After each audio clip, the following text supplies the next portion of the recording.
Welcome to the BeFUSED podcast. For those of you who are new here, my name is Don, and I'm the host of the podcast. And I have my co-host on with me as well. Anthony Marota's here as well. And today we're going to be talking to Dr. Sylvain Charlebois. So Anthony, thanks a lot for bringing us together. I think this is going to be a really interesting overall podcast with Dr. Charlebois.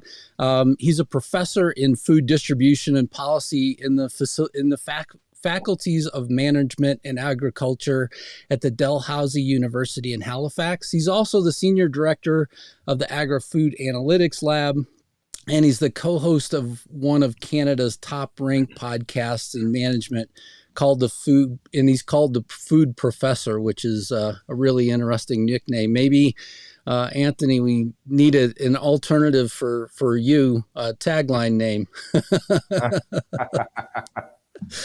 Definitely. Well, it's such a pleasure to have Sylvain on with us today in Canada. He's, very recognized, and I'm so grateful that he's making the time to speak with us today. I think it's very timely, with a lot of the stuff that's going on, let's say post-pandemic, even though we're still kind of dealing with it, where we're seeing rising food costs and just a lot of consumer pressure. So I'm really, excited to have Sylvain on with us to discuss some of it. I know consumers are very concerned about rising food costs, and I think, on our end, this is something when we think of health and welfare of humanity, access to, healthy food delivers a benefit is so critical to us as well. So I'm grateful to have Sylvain on with us today. Yeah, great. And so with that, welcome, Dr. Charlebois. Well, thank you. Thank you very much. Or should I call you the food professor? Well, both. Depends. You seem to be doing a pretty good job with my name, Don. So you don't need to call me the food professor. But the nickname came about 20 years ago when I was giving a talk, and the person introducing me couldn't actually pronounce my name. He was the one that came up with the nickname Food Professor. And in the audience, there was a reporter from the Canadian Grocer, and after my talk, that reporter asked me to start a column for the Canadian Grocer called "The Food Professor," and so it's stuck. So it's been 20 years. Well,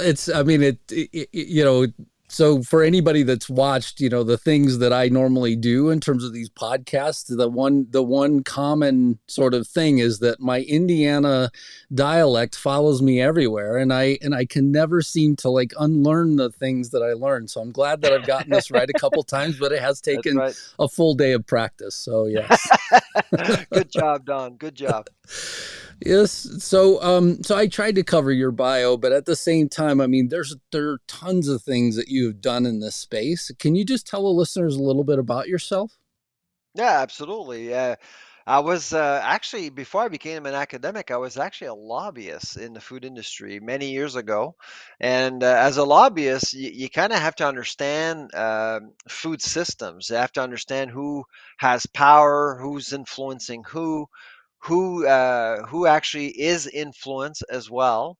And I did that for a few years in the province of Quebec, and met a mentor and brought me back to school to do my master's and PhD eventually. And of course, my focus was very much about the political economies of food, and that really influenced and inspired my work as a food distribution and policy expert. So I look at both government and business together, how the nexus of both, and how disruptive forces can actually impact distribution of food from both ends of the food continuum. So a lot of people are wondering, well, what you talk about a lot of things. Well, we do, because everything is interconnected. Look at Ukraine, for example. A lot of people thought, well, Ukraine is far away, it's not going to impact us. Well, it impacted the entire planet. And Yeah. so to different degrees, of course, but it did impact the entire planet in some way. And so that's really what we do. in Canada specifically, most of our work is in Canada. We actually look at consumer perceptions. We also look at policy. We've worked with, I think, 7 provinces in the last 5 years now. The federal government, of course, Ag Canada, Health Canada, the Canadian Food Inspection Agency. Bank, we actually advise the Bank of Canada on inflation, and we also have worked with the Office of the the um, um, the person involved with the verifications in Ottawa, the Auditor General of Canada. Sorry, I had the French word in mind, but the Auditor General of Canada has asked us to review programs related to COVID. I think it was last year, to see whether or not programs, food programs during COVID were well executed.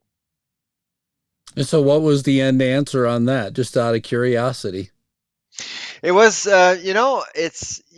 you have to understand context. Of course, if you remember back in 2020, it was pretty chaotic. I mean, a lot of Mm, people just didn't know what was going on. right. In the Western world, we didn't know what this beast was, this COVID thing. Everything was being shut down. You saw an entire sector, food service, being shut down. A lot of lives were disrupted within days, and so uh, when you appreciate the context, you have to. Uh, we did actually register some sympathy towards the government in terms of how the money was spent, but they were programs that weren't necessarily great, like fisheries and seafood. It wasn't really well done. The money went to the wrong places, but the support that was provided to, say, food banks, food rescuing agencies, we felt that was money well spent. That's great. That is great.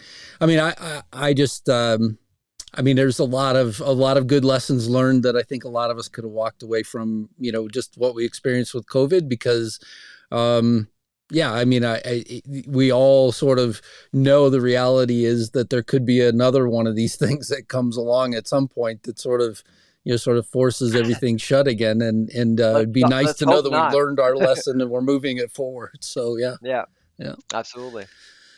So in my intro of you, I mentioned the Agri-Food Analytics Lab. What is the focus of the Agri-Food Analytics Lab? Well, so we were formed based on a partnership between 3 faculties: management, computer science, and agriculture. And the idea was to actually bring some data science to agriculture. So understanding consumers, understanding the work being done, but most importantly, forecasting, using machine learning to forecast. And so the one document that is viewed quite significantly, not only in Canada but around the world, is Canada's Food Price Report, which we created about 13 years ago now, I guess. And Canada's Food Price Report is our forecast for the next 12 months in terms of what's going to happen with food prices. And so in December, we released Canada's Food Price Report, and the market reach was over 600 million people, according to Meltwater. So that document is well read. It's indexed in different provinces, of course, in Ottawa as well. And the whole idea of the report really is to get people engaged in talking about the future of food.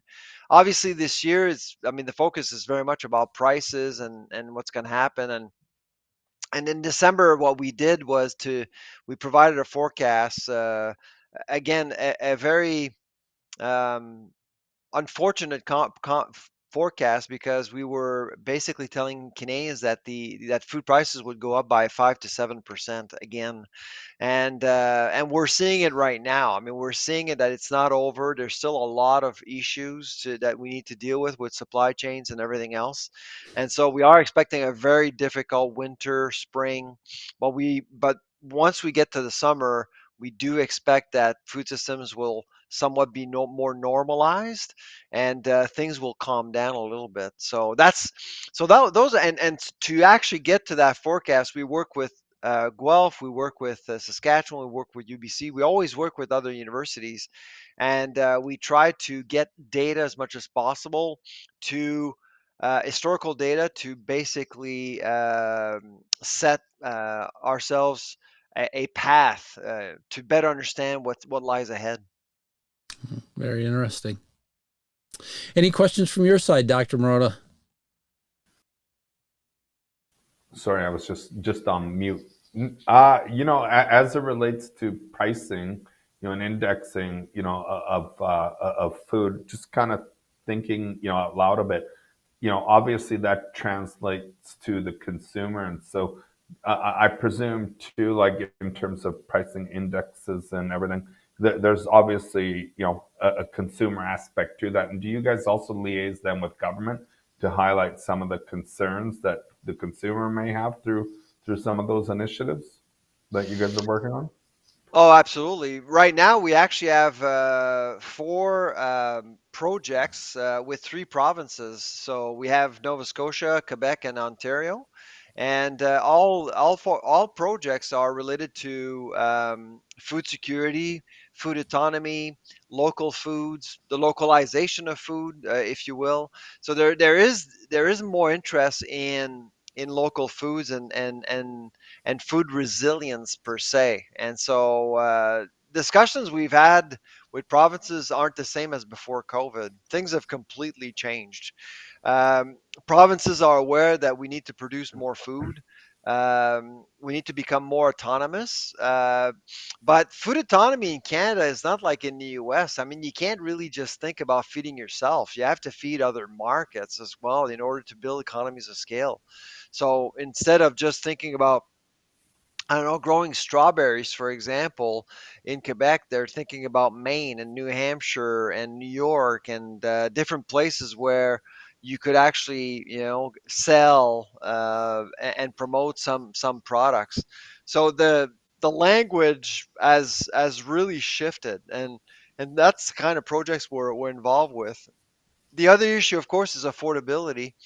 It's great that you can produce, but you have to make sure that also prices are affordable and stable as well. And so this is certainly something that is becoming more and more of a priority for governments, which are trying to find solutions to offset the impact of food inflation, even though Canada actually has one of the lowest inflation rates in the world. In the G7, you have right now you have Japan with a lower food inflation rate, and now the U.S. Before January, U.S. was above us, but now it's below. Well, wow. I guess just sorry, Don, just to Good. interject too. One thing, again, that we're thinking of, related to, I guess, the economic situation is when we look at healthcare spend. And there's enough data to, cite this or purport this, that again, access to healthier foods does provide a tangible health benefit. And so I'm waiting patiently for the intersection of two ideologies where we can actually offer people healthier food that's more affordable, with the view then of like preventing chronic diseases, so to speak, and then saving from traditional healthcare budgets. So I don't know, like on your guys' end, are you seeing the two groups coming together, to look at this as part of the solution?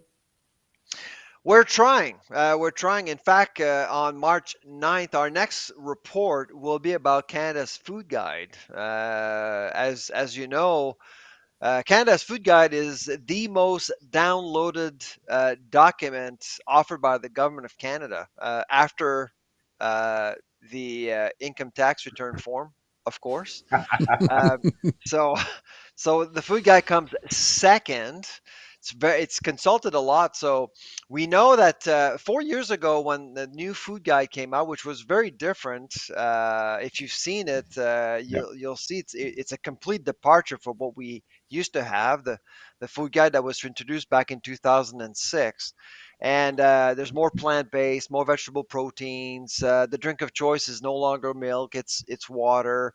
Lots of changes there. So what we did in 4 years ago was to approach Health Canada and ask them whether or not they assessed the affordability of the new guide, and the answer was no. And so they actually asked us to do that work 4 years ago, and that work is published now. But 4 years later, after the pandemic, Ukraine, and everything else, we've decided to go back to the drawing board and compare both food guides. So on March the 9th, we'll be presenting a new report comparing both guides. Okay, interesting. Very interesting. So, I wanted to also come back to your podcast as well, the Food Professor. What can you tell us Yeah.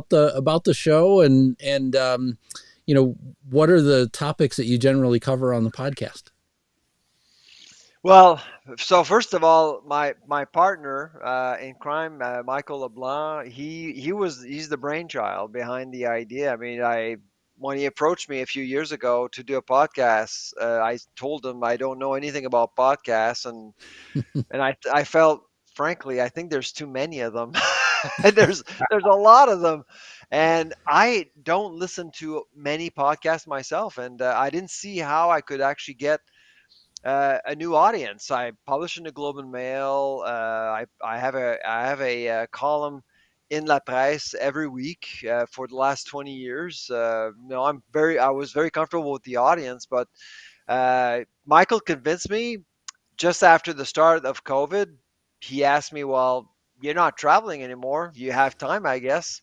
And so I said, well, okay, let's try it. But I can't do more than one episode every 2 weeks, and so we'll have a guest, and that's about it. And it was a lot of fun. It's been fun, and so much fun that we've really we've gained a new audience. I feel like every time I go out, people are telling me, "Oh, I've listened to your podcast. Great interview with such and such," and we've had some great guests too. I mean, it's funny because we've had Michelin star chefs, we've had CEOs of major grocery companies, CEOs of processing companies. We've had farmers, of course, that are managing millions and millions of dollars of inventory.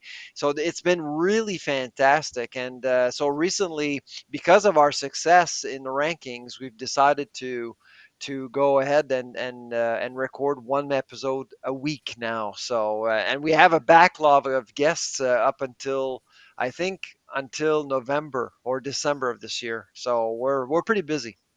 That's a good problem to have. That definitely is a good problem to have for sure. Absolutely, yeah. Yeah. And I mean, in terms of the way that you sort of break down topics, I mean, in reference for this show, I know that Dr. Marotta and I were looking at a lot of the things that you publish as well on LinkedIn. It seems like you've got, kind of a broader range of topics that you seem to address in the space as well. Absolutely. And the first thing I try to think about is, what do people care? Like, what Mm. do people care? I care about things, but it doesn't really matter unless people actually care. What are people concerned about? What do they want to learn? And so I pick a topic every week. I look at topics, and it may actually be something that's happening right now in the news, or it may be something that I think is important to talk about, like right now, that is not in the news. So once in a while, I go out and we kind of create news, I guess. But you can't create news if you don't have any data. That's the key. Yeah, you both of you are researchers. You know this. If you don't have any numbers, if you don't have any evidence, new evidence, unpublished evidence, and that's where the lab comes in. Well, then it becomes a story, becomes interesting, and people want to know more about the story. So we've done just recently, the one topic that nobody was talking about in the grocery industry was the cashless economy. What's happening right now when you go to a grocery store and cash is no longer king. And the one thing that I've actually realized in my research is that most Canadians don't know that grocery stores don't have to accept cash in Canada. It's legal tender, but they don't have to accept cash. So it is possible one day to see grocery stores refusing cash. So how does that work when you have many on banks or under banks, as we call them, and that's basically almost 2 million people in Canada. And so We talked about discrimination. We talked about the underprivileged. We talked about, you know, privacy issues, because when you give a piece of plastic to a grocer, you're giving a part of yourself too. And a lot of people are talking about cyber attacks these days, and so we got people to think about what does a cashless economy mean to grocery shoppers. And so we got into several conversations with different media outlets and different academics, which was great. Yeah, it's. I mean, it certainly ties to the question I heard Dr. Marotta asking a minute ago around equality and access. Just being a challenge for somebody that maybe doesn't have a credit card because frankly one, they don't need it, and two, they sort of maybe it's a challenge for them to get one as well. So Exactly. And so we actually believe that about 6% of the Canadian population are either underbanked or unbanked. So that's quite a lot of people, you yeah. know? So as a policymaker, you have to think about that. And you can see with self checkouts and everything else that's going on at the grocery store, you can see that at some point. I mean, in our survey, we actually realized 75% of Canadians actually think that within 5 years, grocery stores are going to be cashless. So it's not something that is impossible. It is quite possible. But at the end of the day, it is about food. You're selling food, which is a necessity of life. It's not like selling tires or T-shirts and go cashless and not allowing your store to be accessible. A grocer has some moral duty, which goes back to this inflation thing. And a lot of people are pointing fingers at grocers saying they're responsible for inflation. I kind of laugh because when you look at food sales in Canada, the growth of food sales aren't even following the inflation rate. So you got to wonder. I mean, they are making money, but selling lipsticks and T-shirts, and so when you go into the data, but people are quick to blame grocers specifically for the ills of society, and you kind of have to be careful, and you need data essentially. Yeah, and there's a lot of, so this comes back to the researcher in me, right? So there are hypotheses that you can form based on a lot of these things. Like, are there people that maybe are benefiting from a supply chain shortage potentially, but also would they benefit from sort of making sure that the supply chain's full on their side as well? For sure. So there's just all these things that you'd have to sort of go through and test and understand, like what exactly is happening. Because as we started our conversation, we were talking about COVID. The first supply chain shortage that I remember with COVID was toilet paper. Of all things, it That's was right. toilet paper. And it's like, how the heck how do we run out of toilet paper? You got to be kidding me. And Yeah. then, lately here in the US where I'm in Colorado, it's been eggs. Eggs have been, really hard to come by. And then they're high priced whenever you do come by them, as a follow up. But it seems like, yeah, there's a lot of things that you have to try and understand from the government perspective, but also the agriculture and kind of the grocer level as well. What exactly is happening that are causing these things that we can't seem to recover from? So That's right.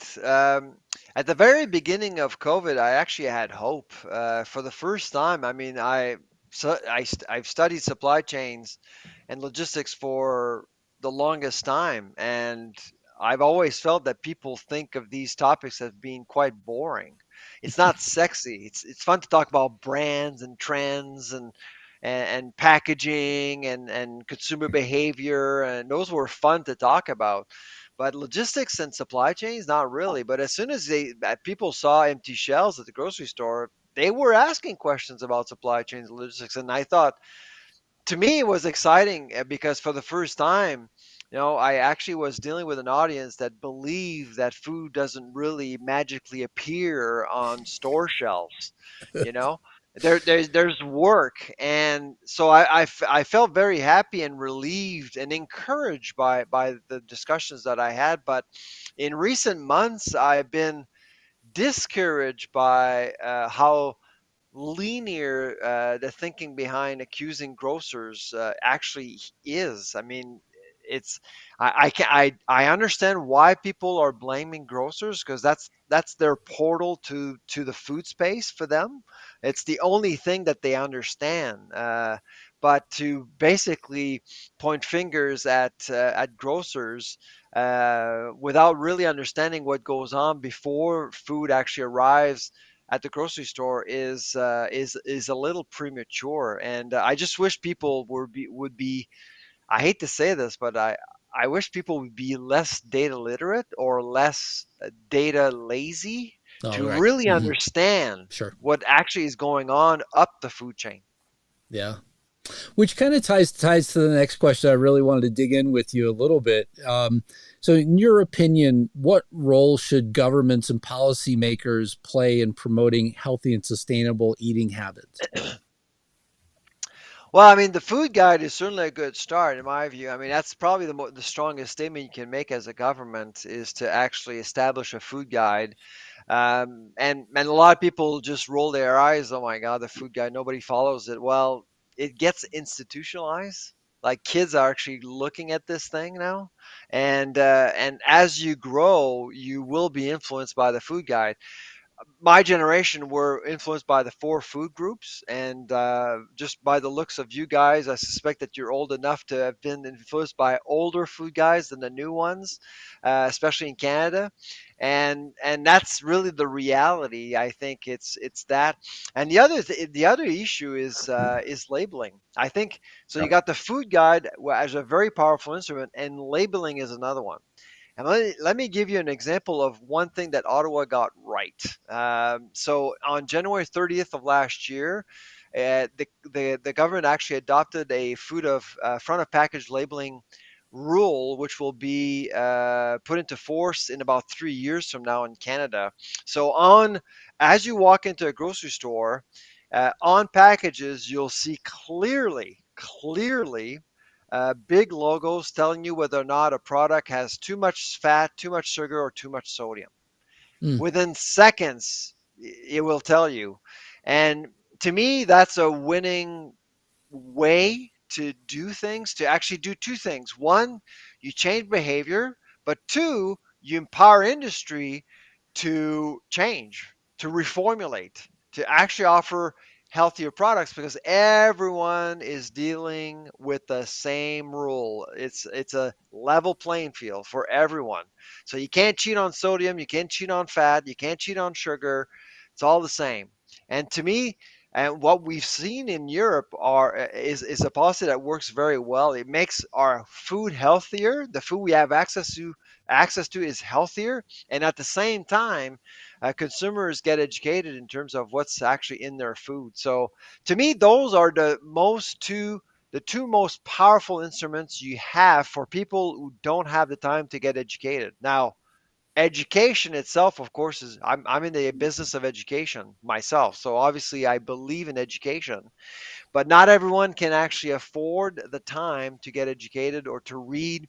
So to me, the point of purchase and the food guide, undeniably powerful. yeah. And then you have an article, I believe, coming up. I saw it was set for March 9th is what I saw on LinkedIn related to the food guide. Can you tell us a little bit more about what the focus of that will be? Is it some of the talking points that you just used? Yeah, well, I just spoke about it earlier, actually. So we've compared the old and the new food guide. And so we did that 4 years ago when the new food guide came out.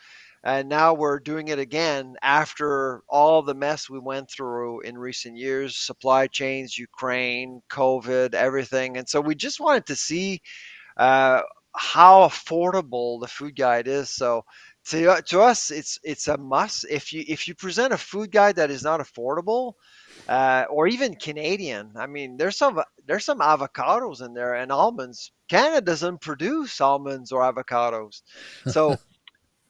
So that's the other thing that we've mentioned to Health Canada. I mean, are you sure you want to promote these products? We don't really make them here. So they got they surrounded themselves with like-minded people, well-intended people. Actually, 13 dietitians and nutritionists. I've actually published personally with three of them. Great people, very competent, but they all come from the same school, and they all think alike. So they don't think about the economics of food at all. They just think about nutrition, and so it's scientific. Their approach was scientific, scientifically sound, but it wasn't comprehensive for the consumer. Mm. Yeah, because whenever it's challenging to find something that's in a guide or that is being readily talked about, you of course would want to make sure that it's also available. One of the things that I remember hearing quite a few years ago, I mean, it's somewhat related to this topic, is the largest sort of consumers of U.S. cranberries was Sweden at the time.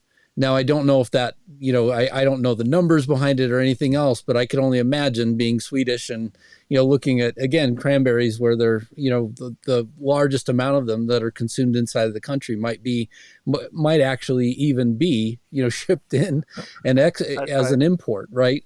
And so, Yeah. so again, how accessible are they, and how do they make it out to the kind of larger population? I have no idea, but yeah. Yeah, no, absolutely. So I think a lot of people are asking themselves questions about trades, and the one thing that concerns me right now is are the geopolitics of the world. I mean, actually, I'm writing a book right now on food geopolitics. So is our world shrinking or becoming more or becoming broader? Are we going to be trade? Is this the end of trade essentially, global trades? And because you got to wonder what's going on with some near shoring and onshoring. A lot of companies are opening different plants at different places to produce food locally. It's happening in Canada. It's happening elsewhere. So what's the deal here? And I think right now we're going through a very historical phase uh, that is between gl- the belief of global trade versus a more localized food system to service different populations around the world. China has a big say on that. You know that China is becoming more autonomous. It just built a 26 floor hog barn to produce 1 million pigs a year. I mean, how can you imagine? It's just incredible what they're doing in China right now, and because they want to become autonomous. They're producing everything there, and so what lies ahead? And a lot of people are saying we have a polarized world. Actually, I don't think it's polarized. I think it's just multifaceted. During the Cold War and right after, it was pretty simple. You were either for the U.S. or against the U.S. Now there's China, there's Russia, there's India, there's Europe, there's Australia and Brazil and the US, of course. And for us Canadians, it was so easy to guess or second guess the Americans because they liked us. Now it's not an automatic anymore because of all the things happening around the world. And I think it's going to impact our food systems over time, with whom we trade, to whom we sell.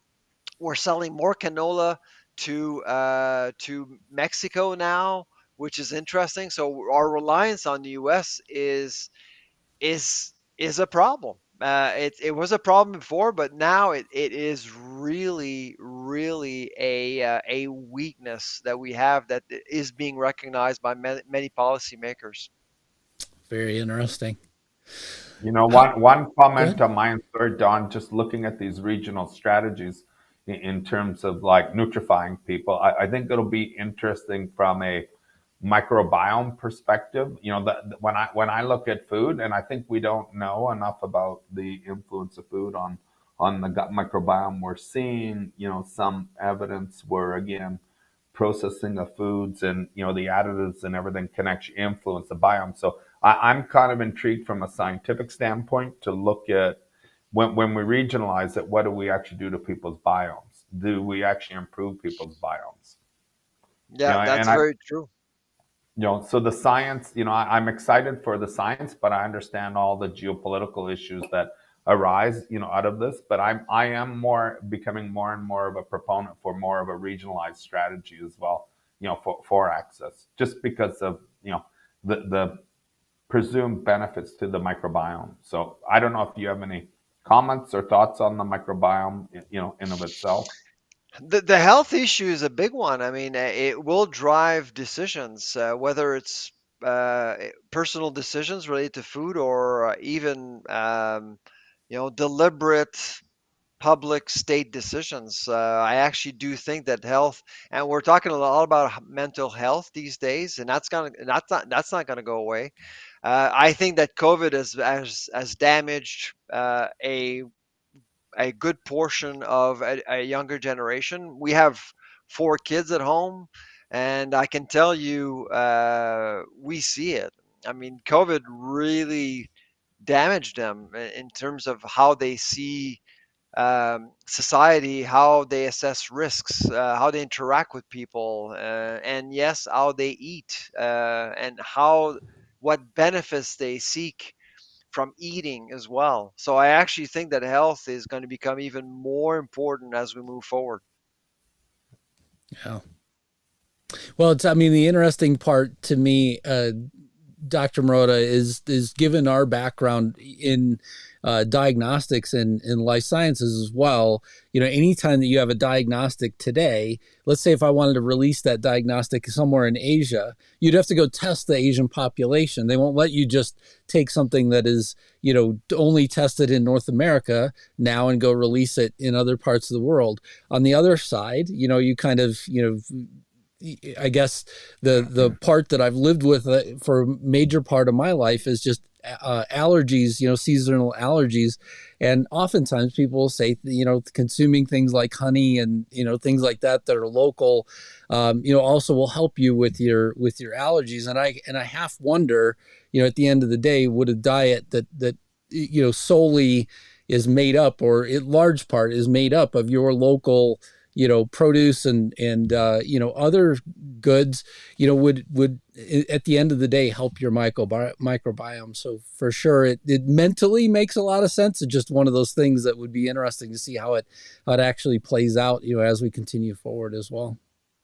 I mean, Yeah. the one comment that I have there is, again, we see it with other species where the environment influences, different parameters, and there's epigenetic effects, due to the environment. So what makes humans any different in that regard? And so I think, yeah, eating for your environment, it's not rocket science, so to No. speak. Yeah. Yeah, and it would kind of go back to, what you would envision would be our natural state anyway. This is Yeah, the absolutely. So, Dr. Charlebois, this is my last question for you. So, how can consumers make more informed decisions when it comes to choosing healthy and sustainable food options? Well, I mean, it's really a matter of democracy. I mean, food democracy to me is very important. I think for a very long time, the agri-food sector was stuck in this stomach share mentality because we basically produce food and we found a market for that food and we'll figure out the rest. That was going on for centuries, really, up until after the Second World War, when all of a sudden we realized that not all of us are the same. We actually have different needs, different tastes. And so you saw this hyperfragmentation of demand forcing the industry to start, looking for different opportunities. And that's when we start to see the organic movement, gluten free and fair trade, all the things that people care about it has come about. So the stomach shared paradigm really forced companies to think about, a win-lose scenario. If I actually get into someone's stomach, it means that the other company or the other commodity won't get into that stomach. I win, you lose. We're not there anymore. We're not there anymore. I actually think that we have a much more fragmented marketplace, and it's all about value, perceived value.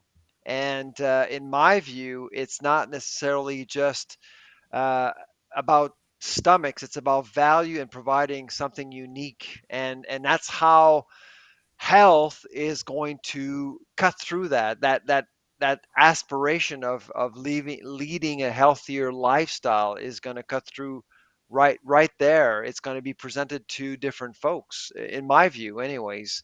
And so instead of just looking at the consumer as someone consuming calories, it's more about choice. And inflation is going to play a big part, by the way. It's costing more. So instead of spending 9% of your money on food, you're going to be spending 12%. Well, if you're spending 12%, stakes are higher, expectations are different. People want something back for their money.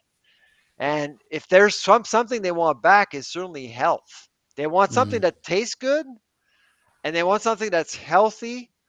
And if you actually can combine both, then you got a winning combination. yeah. Yeah. And Dr. Marotta, I mean, this is where, at least in my mind, it kind of ties back to the scoring system that you have, and with Project Healthy Human as well.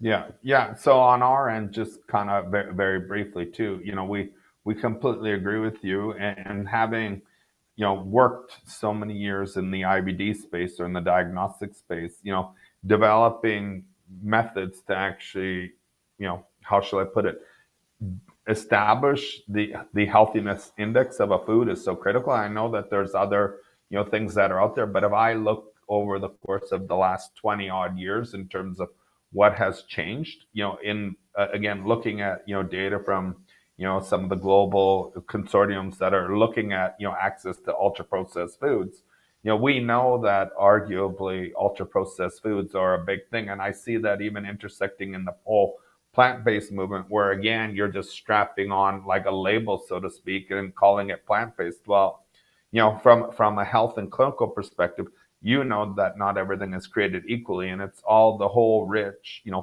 plant rich foods that people should be consuming. But again, we're seeing all this ultra processing stuff. So on our end, one of the things that we really want to do is continue to train our, scoring system to be able to then establish that point of credibility and trust that, here's a score. If the product scores X, well, you know what? It's good for you. If it scores Y, it's bad for you. And to take subjectivity out of the equation to make it easier for the consumer to make more of an informed decision. And I think on our end, from a clinical perspective, that's what, with all of our knowledge and our team, that's what we can bring to, the table, so to speak, to make it more equitable, and to help the consumer make that decision. So we're excited to continue to, work on that as a team, and we hope that the food industry will be open, and governments will be open to collaborating with us as well on something like that.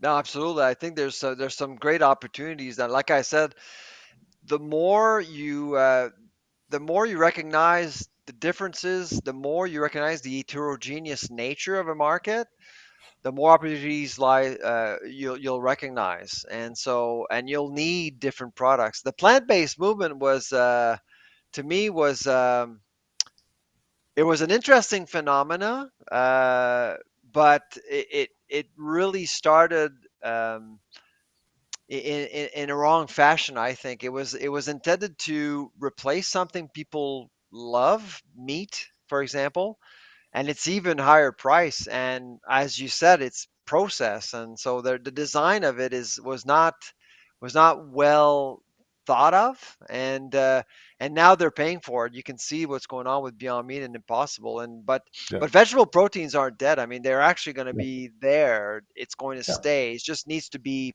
the nomenclature of it needs to be massaged a little bit.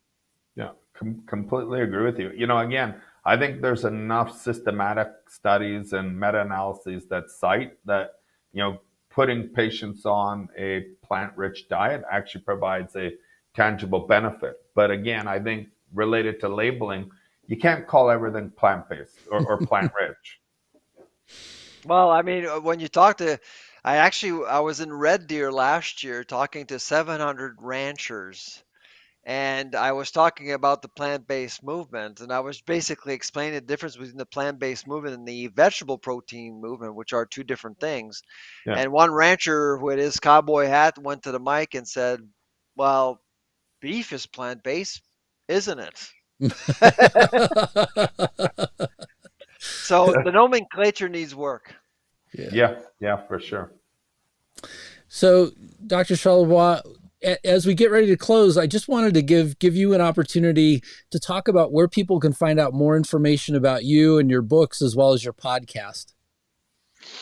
Yeah, absolutely. So easy. You just go on Google and you Google Agri-Food Analytics Lab, Dalhousie University, and you'll find us. All of our research is available in both English and French for free. And if you want to find out more, my coordinates are there. My team's coordinates are all there. So if you need more information, we'll be more than happy to respond. As far as books goes, I'm writing my 8th book right now on food geopolitics. My last book actually was it's in French. It's called The Protein Revolution. That's why actually I do talk about the plant-based movement and how it's failing, why it's failing. So very relevant to the discussion we just had. But that book came out this year, and my next book is coming out in September. And I noticed on Amazon as well, you have a book on poutine there as well, which is important in Oh, Canada, also. So there we go. Yes. Yeah. I had Poutine, to. Poutine Nation. That's right. So it's the story of it's the history of poutine and how it became a world known dish. Because I actually so as you guys do, you go to conferences around the world, and for 1 year, every time I went to a conference, didn't matter around the world, I went to the front desk and asked where I can get poutine. And I had poutine easily in Cleveland, New Orleans, in Los Angeles, in Lille, France, in Frankfurt, Germany, in Shanghai, China, Brisbane, Australia, easily. They knew exactly what I was talking about. And for anybody that visits, you got to make sure you have it as well. Sorry, I interrupted you, Yeah. Dr. No, Murray. I was going to ask which place made it the best. Well, I'm from Quebec, so it's hard to find a good decent poutine outside of Quebec. But I must say Certainly. the worst, hands down, it's the one in Cleveland. Ah. The one in Cleveland was the most bizarre experience I've ever had. So it was the middle of the afternoon, so I come in, there was nobody because I wanted to go to restaurants where I had time to interview the owners, Yeah. and they served me this poutine with a wine-based sauce, fries, Okay. of course, and the cheese was mozzarella powder. Oh my. Oh, that doesn't So sound good. yeah, No. so I couldn't. I was polite. I tried a few bites and that was fine. And then I interviewed the owner, and it was a dad and a father and daughter restaurant, and they both told me that for them that's poutine. So there you go. Wow. And that's the beauty of it. It's like pizza. Canadians actually, if you go to Napoli, Italy, and you tell them that in Canada we actually put pineapple and ham on pizza, and we call it a Hawaiian pizza, invented in Chatham, Ontario. They g- they take it as an insult, but it happened. We actually created something out of pizza for ourselves because we grow pineapple in Canada, Yeah. plenty of it. Wow. Who would have thought? I didn't know that one. I learned something new in the There you podcast. go. But pizza has a very similar story to poutine, by the way. It's three ingredients, and it came really. It was actually seen as a dish for the poor. Poutine was actually a vulgar, simple dish for blue collar workers in rural Quebec, and it was the same for pizza. But it got globalized through immigration.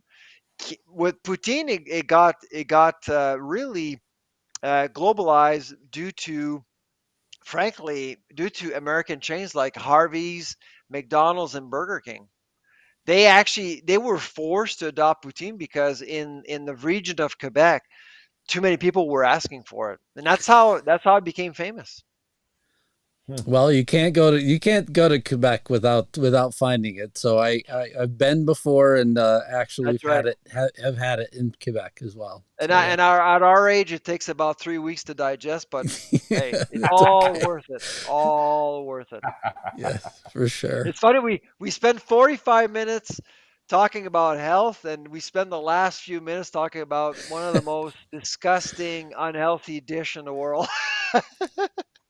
I'm sure Well, it will improve our ratings overall with the podcast. well, So, you yeah. know, the one thing though I'll say about that too, as it relates to eating, it's not just about obviously eating healthy food. It's also about the enjoyment, right? So That's again, right. once in a while, maybe we'll let everyone know that it's okay once in a while to have something that guilty pleasure, that you That's actually right. enjoy. So That's have your right. poutine or your pizza. Right, Well, thank exactly. you. Thank you so much. I'll take advantage of that. Well, Uh, Dr. Charlebois, thank you so much for being on the podcast with us. We greatly appreciate you being here on BeFUSED, and thanks a lot, Dr. Marotta, for being a great co-host with me. I greatly Thank you. appreciated our conversation. All Thanks, right. Don. Take care. All right, thank you. Cheers.